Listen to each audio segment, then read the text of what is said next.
बिस्मिल्लाहिर्रहमानिर्रहीम, अस्सलाम वालेकुम। तो हम बुक स्टार्ट कर रहे हैं फ़िज़िक्स ग्रेड 12 की बुक, जो है पंजाब टेक्स्ट बुक बोर्ड की। और इसे हम आज अपना फर्स्ट चैप्टर स्टार्ट करेंगे, चैप्टर नंबर 12 इलेक्ट्रोस्टैटिक्स। ठीक है। इलेक्ट्रोस्टैटिक किसे कहते हैं? इलेक्ट्रोस्टैटिक कहते हैं कि वो electrostatic is the study of the electric charges which are as rest और इन स्टैटिक पोजीशन। ठीक है, यानी कि वो इलेक्ट्रिक चार्जेस की स्टडी को इलेक्ट्रोस्टैटिक कहते हैं कि वो इलेक्ट्रिक चार्ज जो कि रेस्ट में हो, ठीक है, या फिर स्टैटिक हो, उस चीज़ को स्टडी को हम कहते हैं इलेक्ट्रोस्टैटिक। ठीक है, तो इलेक्ट्रोस्टैटिक चैप्टर नंबर 12 का जो फर्स्ट टॉपिक है वो है Coulomb's law. Coulomb's law is given by a French physicist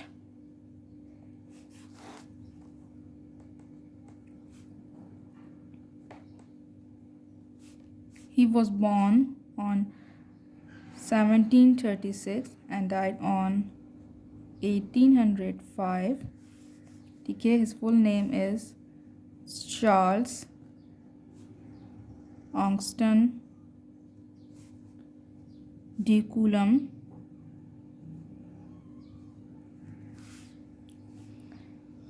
ठीक, और इन्होंने जो कूलम्स लॉ परफॉर्म किया था वो to find out the law of force between the localize charge. ठीक है, लोकलाइज चार्ज जो हैं उनके दरमियान जो फोर्स हैं वो फाइंड आउट करने के लिए इन्होंने नंबर ऑफ एक्सपेरिमेंट किए थे।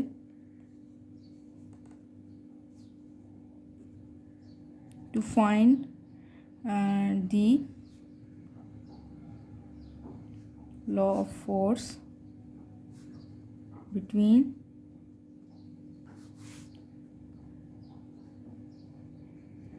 localized charges। ठीक है, और इन्होंने जो एक्सपेरिमेंट किए थे वो कोई इंस्ट्रूमेंट था, ठीक है, उस इंस्ट्रूमेंट का नाम था torsion balance. With the help of torsion balance इन्होंने ये एक्सपेरिमेंट्स किए थे। और इस एक्सपेरिमेंट को जब उन्होंने दिया, इसकी थ्योरी दी, तो उस पर स्टेटमेंट हमें दी। स्टेटमेंट जो पूरी जो थ्योरी है उसको समराइज़ कर रही है। सो स्टेटमेंट है कूलम्स लॉ की। कूलम्स लॉ, उस जो लॉ मैंने दिया कूलम्स लॉ कहते हैं, और जो स्टेटमेंट है वो है the force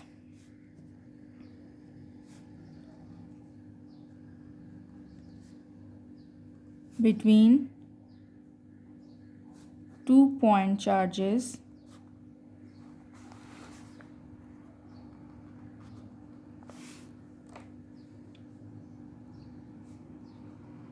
is directly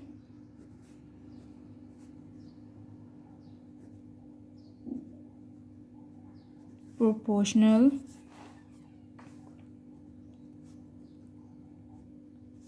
to the magnitude of the charges and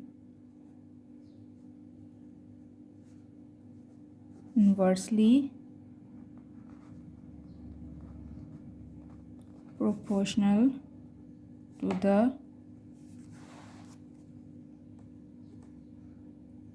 square of the distance between them।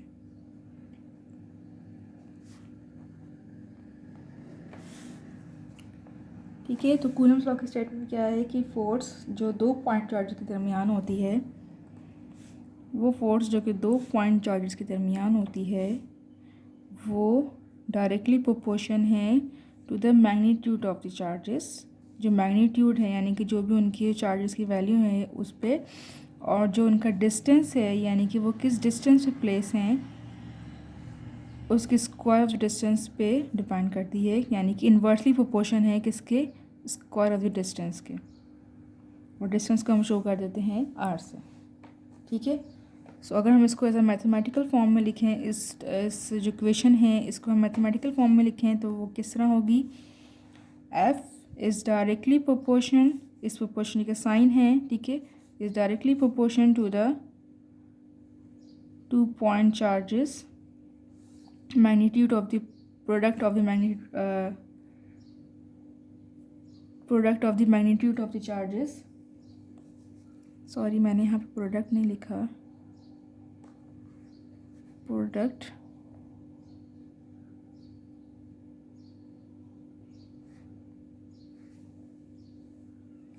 और इन्वर्सली प्रोपोर्शन है square of the distance between them.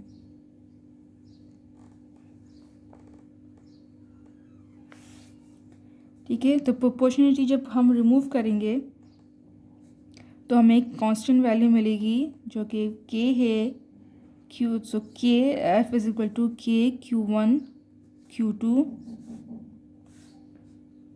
Over r square. ठीक है, ये हमें प्रोपोर्शनलिटी की कांस्टेंट मिल गया जिस k, और k की वैल्यू क्या है 9.9 इंटू 10⁻⁹ न्यूटन मीटर स्क्वायर पर कूलम स्क्वायर। ठीक है, ये हमें मिल गई k की वैल्यू, और k की वैल्यू हमें किस तरह मिली 9 इंटू 10⁻⁹ न्यूटन मीटर स्क्वायर। वो हमें इस तरह मिली कि k इक्वल है 1/4 पाई एप्सिलॉन नॉट के। ठीक है, और 4 एप्सिलॉन की हमें पाई की वैल्यू भी मालूम है, और एप्सिलॉन नॉट की वैल्यू क्या है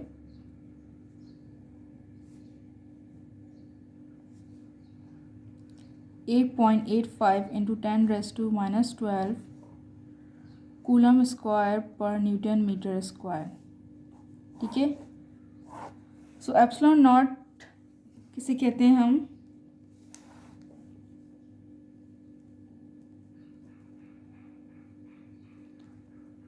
परमिटिविटी ऑफ फ्री स्पेस।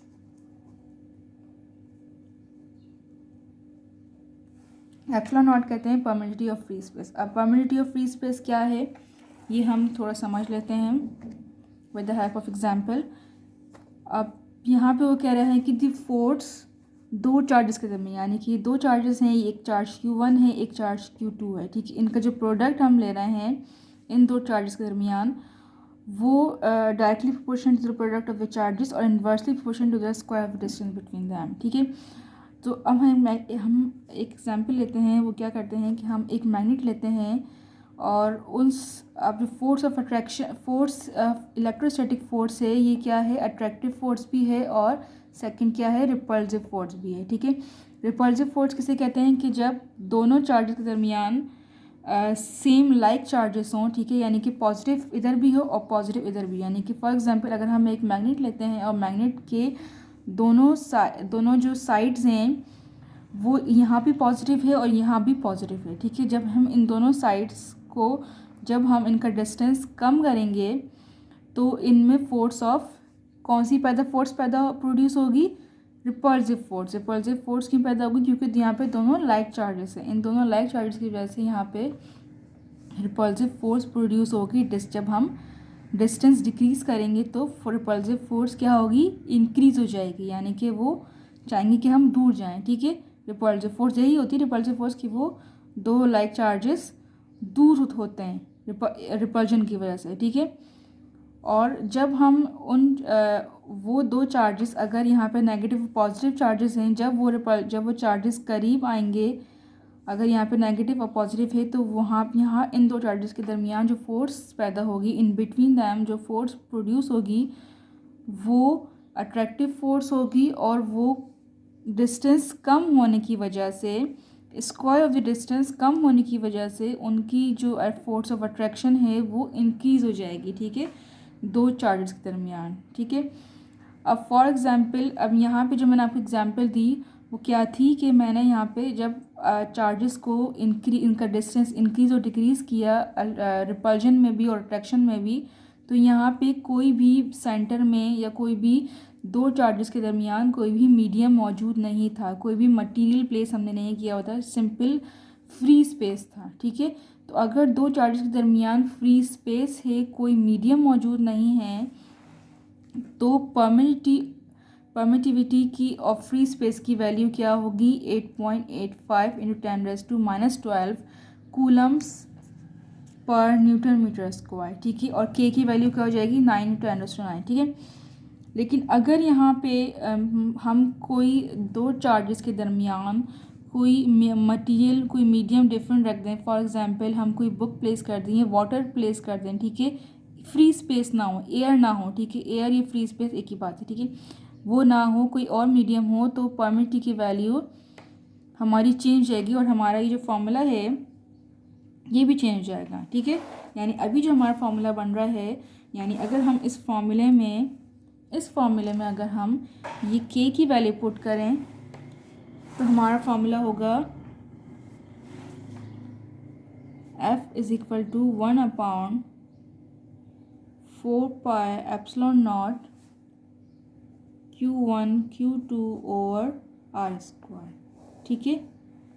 लेकिन अगर हम कूलम्स लॉ यानी कि ये बता रहा है कि यहाँ पे दो चार्जेस के इन बिटवीन फ्री स्पेस है, कोई मीडियम प्लेस नहीं, अगर हम मीडियम प्लेस करें Coulomb's law in material medium,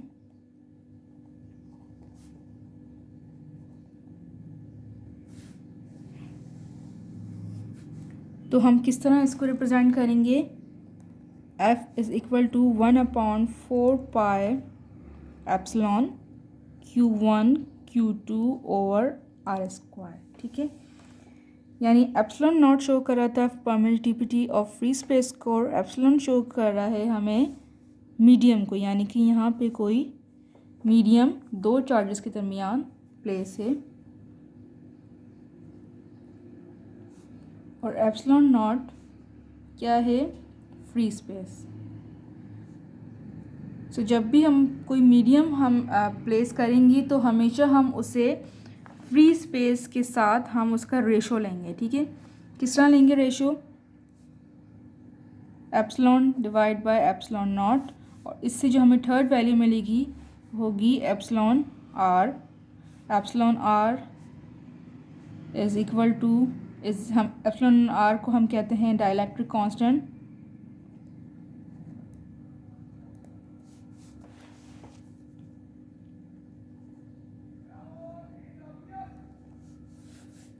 और डाइलेक्ट्रिक कांस्टेंट भी इसका नेम है, और दूसरा नेम है परमिटिविटी ऑफ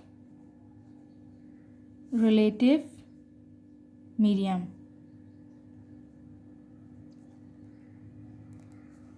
ठीक है। तो इस वाले जो हमने रेशो लिया है उसको हम अरेंज करेंगे,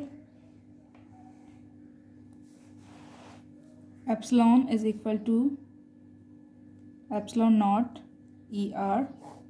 सो ये वाली जो हमारी एक वैल्यू हमें मिली है न्यू इक्वेशन, इसे हम पुट कर देंगे कौन से फॉर्मूले में, इस वाले में, ठीक है। So F is equal to 1/4 pi epsilon naught epsilon R Q1 Q2 over R square, ठीक है। यानी कि जब हमने कोई भी मटेरियल मीडियम किसी दो चार्जेस के दरमियान हमने जब प्लेस किया तो उसकी जो फोर्स ऑफ अट्रैक्शन या फोर्स ऑफ रिपल्जन है वो क्या होगी, कम हो जाएगी फ्री स्पेस के मुकाबले में। यानी कि इससे हमें पता चलता है कि जो फ्री स्पेस में जो एप्सिलॉन नॉट की वैल्यू है वो कम है, ठीक है। इस एप्सिलॉन नॉट की वैल्यू कम होने की वजह से जो फोर्स ऑफ अट्रैक्शन की वैल्यू है वो क्या होगी, मैक्सिमम होगी फ्री स्पेस में। और जब हम कोई मटेरियल मीडियम कोई प्लेस कर देंगे इन दो चार्जेस के दरमियान, तो उसकी वैल्यू जो फोर्स ऑफ अट्रैक्शन और जो फोर्स ऑफ रिपल्जन है वो कम हो जाएगी, ठीक है, as compare to free space, ठीक है। तो एप्सिलॉन नॉट हमें क्या बता रहा है कि उसकी वैल्यू सबसे कम है फ्री स्पेस में, फ्री स्पेस की जो वैल्यू है एप्सिलॉन नॉट की वो सबसे कम है किसी भी मटेरियल मीडियम, यानी हम कोई भी मटेरियल मीडियम ले लें उसकी वैल्यू हमेशा फ्री स्पेस से ज़्यादा ही होगी, फ्री स्पेस से ज़्यादा ही हमारी वैल्यू होगी, ठीक है। अब वो किस तरह क्या अपनी बुक में देखें, आपकी बुक में भी वैल्यू दी गई है वाली पेज नंबर 3 पे। यानी एयर की देखें, एयर की वैल्यू क्या है 1.006 जो कि निग्लिजिबल है, यानी कि 6 हम ना भी लें, यानी कि 6 इतने ज़्यादा ज़ीरो के बाद है कि वो निग्लिजिबल ही होगी वैल्यू, यानी कि 1 ही कहलाएगी। उसके बाद आप अमोनिया की देख लें, अमोनिया लिक्विड की भी ज़्यादा है, 1 से ज़्यादा है, ठीक है, बेंजीन की भी ज़्यादा है, बैकलाइट की भी ज़्यादा है, जर्मेनियम की भी ज़्यादा है, ग्लास की भी ज़्यादा है। इन सब की वैल्यू एयर के कंपैरिजन में सबसे ज़्यादा है। ठीक है, तो यानी कि फोर्स ऑफ अट्रैक्शन और रिपल्शन जो है वो डिक्रीज हो जाएगा जब हम कोई मटेरियल मीडियम प्लेस करेंगे बिटवीन द टू चार्जेस। तो जब मटेरियल मीडियम कोई अगर ये वाला हम मटेरियल मीडियम है तो हम ये वाला इक्वेशन को यूज़ करेंगे, और अगर हम फ्री स्पेस अगर कोई चार्जेस के दरमियान कोई फ्री स्पेस है तो हम इस इक्वेशन को यूज़ करेंगे। ठीक है, सो ये हमारा था टॉपिक चैप्टर नंबर 12 का from Punjab text book board का। इसके बाद हमारा नेक्स्ट टॉपिक 12.2 है, वो हम मिलेंगे हमारे अपनी नेक्स्ट वीडियो में। अगर आपको इस टॉपिक से रिलेटेड कोई भी वीडियो समझ नहीं आई हो तो आप मुझसे ज़रूर कमेंट में मालूम कर सकते हैं, और अपने फ्रेंड्स की हेल्प कर सकते हैं इस वीडियो को शेयर करके। और अगर आपको मेरी वीडियो अच्छी लगी तो उसे लाइक शेयर ज़रूर कीजिएगा। मिलते हैं अगली वीडियो में। अल्लाह हाफ़िज़।